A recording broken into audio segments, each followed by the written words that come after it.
Buenas, hoy vinimos al barrio chino, pero no para comer chow fan, sino para hablar de una pregunta que es fundamental para pensar nuestra región, que durante el último tiempo se convirtió en un escenario de disputa entre las dos principales potencias mundiales. Estados Unidos ya sabemos que nos considera su patio trasero, pero ¿qué quiere China de América Latina? Yo soy Viole Weber y esto es una trampa. América Latina ya es oficialmente un territorio en disputa entre China y Estados Unidos. China y los países latinoamericanos que aprovecharon el foro CELAC-China para mostrar un despliegue de buena sintonía y cercanía. China, que en las últimas décadas ha intensificado su presencia en el tradicional patio trasero de Estados Unidos. Disuadir con firmeza las amenazas potenciales de China en el hemisferio. China está dispuesta a aunar esfuerzos con los países de América Latina y el Caribe para poner en marcha 5 proyectos con el fin de buscar vías para alcanzar el desarrollo y la modernización.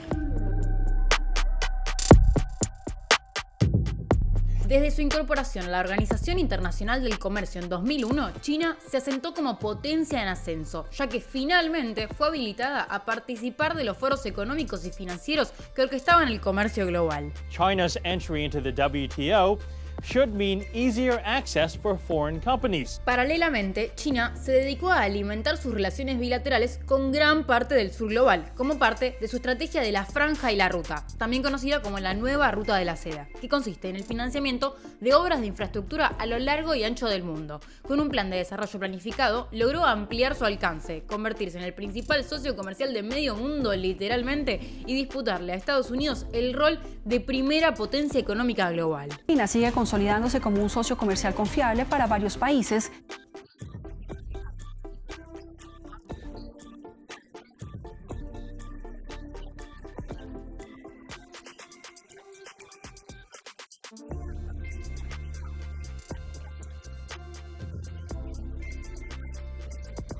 Estás son medio fantasiosa vos, ¿puede ser? Parece una autopercepción un tanto complicada cuando pensamos en un país que, como decíamos, es actualmente la segunda potencia económica global. Es decir, sus capacidades y su poder son muy asimétricos en relación a cualquier país considerado parte del sur global.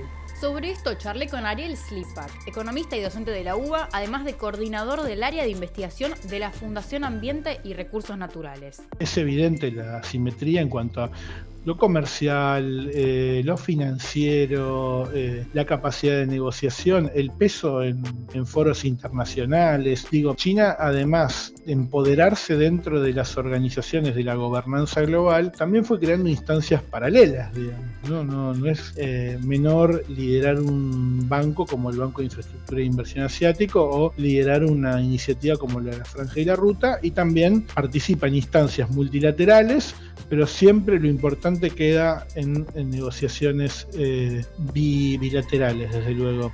Y sí creo que estas supuestas relaciones sur-sur sí recrean patrones, no digo que se extrapolen los análisis de manera lineal, pero sí recrean patrones de la vieja teoría de la dependencia.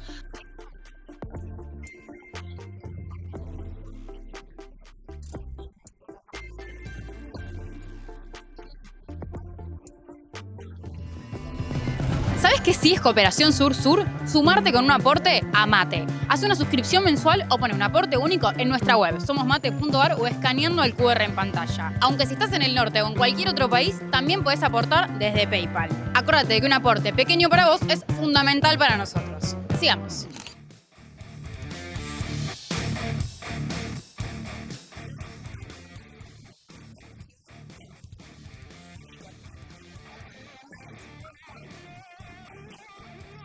En América Latina tenemos el 31% del agua dulce y el 13% de los alimentos del mundo. Somos la región con mayor biodiversidad y tenemos en el Amazonas el pulmón del mundo. También tenemos el 20% de las reservas globales de petróleo y enormes reservas de litio, cobre, grafito, tierras raras y níquel. Todos estos son minerales críticos para la industria tecnológica y por tanto son muy valorados en la geopolítica contemporánea.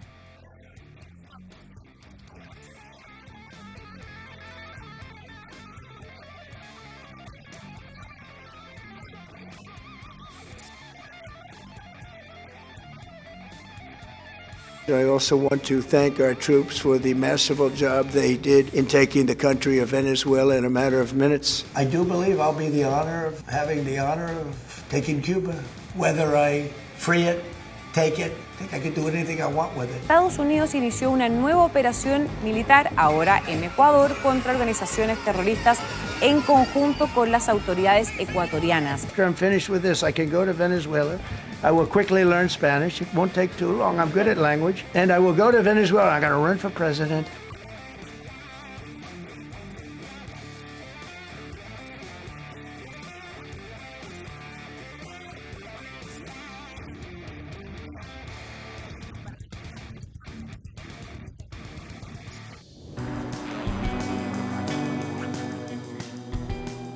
A partir de su estrategia de financiamiento de puertos en todo el mundo, aunque principalmente en África y América Latina, China logró influir fuertemente en las políticas alrededor del comercio marítimo, como en los costos de envío. Además, en la mayoría de los casos, tienen acceso prioritario a su uso por acuerdos con los países que los albergan, que recibieron su dinero y a sus empresas para la construcción. En el marco de esta estrategia, China invirtió en la construcción de 164 puertos en todo el mundo, 53 de ellos en África, y prometió no influir en la política interna de los países sede. La ventaja más grande para ellos es agregar enclaves a su esquema de puertos, ya que el 80% de los bienes del comercio global viajan por mar.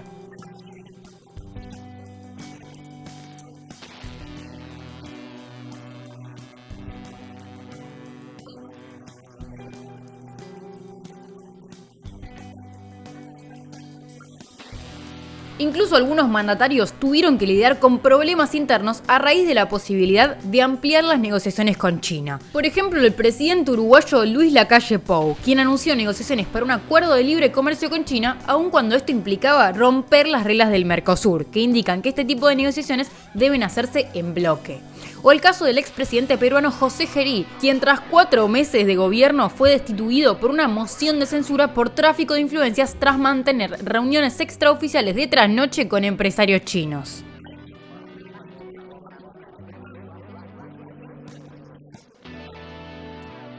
De todas formas, mientras Estados Unidos tiene 1.600 bases militares distribuidas por todo el mundo, China tiene solo una, al menos oficializada. Se trata de la base militar en Djibouti, un país chiquito que da al Mar Rojo, justo por donde pasa una de las rutas marítimas más importantes del mundo, entre Bab el-Mandeb y el Canal de Suez. Por ahí circula el 12% del comercio global. Es tal la importancia de esta ruta que en el marco de la guerra de Estados Unidos e Israel contra Irán, los hutíes de Yemen, aliados de Teherán, amenazaron con cerrar este paso también, en línea con el cierre del estrecho de Hormuz. Los hutíes podrían cerrar el estrecho de Bab el-Mandeb, que conecta el Mar Rojo con el Golfo de Adén. Aunque sobre la guerra vamos a hablar en el próximo episodio de Es una trampa. Suscríbete para no perdértelo. La cuestión es que la estrategia de puertos se convirtió en una alternativa al despliegue de bases militares estadounidenses. Con los puertos, China muestra su despliegue geopolítico y su alcance a escala global.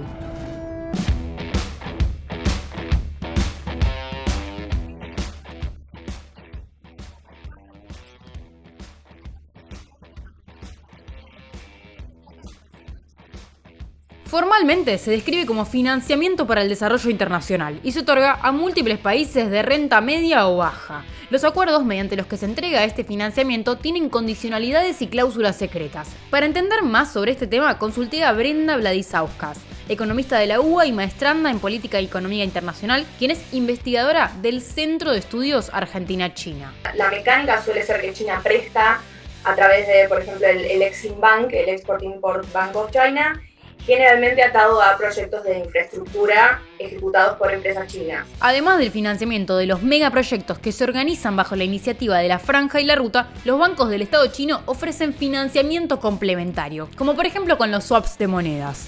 El swap no es una deuda tradicional, es un acuerdo entre bancos centrales para intercambiar monedas que actualmente se tiene que devolver una vez activado. Argentina lo activó en su momento para afrontar pagos y obligaciones y bueno, se mantendría activo creo hasta mediados de este año, según se había acordado, pero bueno, es algo a devolver.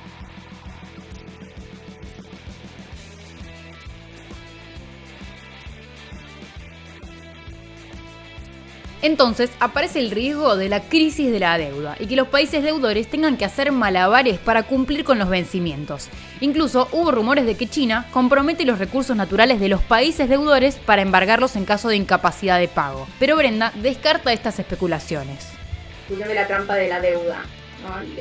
O sea que la idea de que China presta a sabiendas de que el país no va a poder pagar para quedarse con activos estratégicos, y eso la verdad se debate mucho académicamente, y algunos autores dicen que no hay evidencia sistémica de que China se haya apropiado de activos en América Latina. Como toda herramienta, el resultado depende de quién la use y cómo. Digamos, tiene que haber por parte de los países receptores, me parece, un análisis de riesgo en cuanto, bueno, esto lo voy a poder repagar.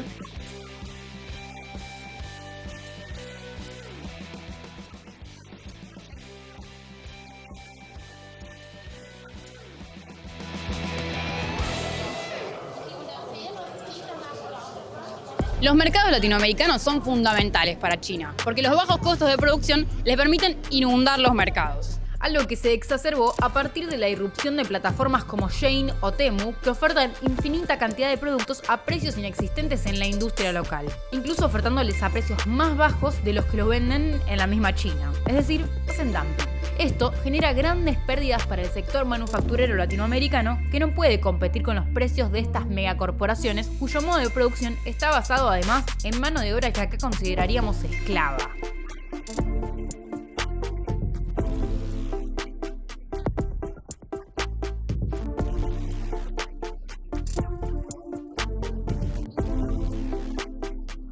También fomentan la industria de microplásticos y tienen un rol fundamental en la aceleración del crecimiento de las islas de basura que están distribuidas por el océano.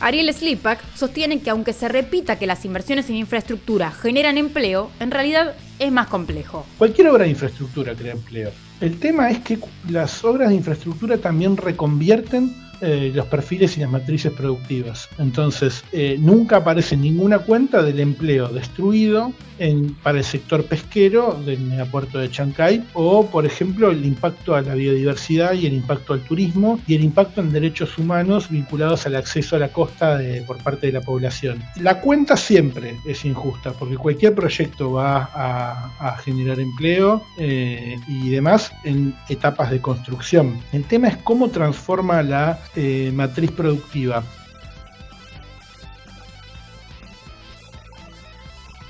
Aunque dejando de lado el chiste, sí están dispuestos a charlar sobre todo. O sea, ofrecen mejores condiciones de negociación que otros países del norte global, como Estados Unidos o los miembros de la Unión Europea. Al final del día, el riesgo de negociar con un hegemón es siempre que la inundación de manufacturas a cambio de nuestros recursos naturales tenga como consecuencia nuestra desindustrialización.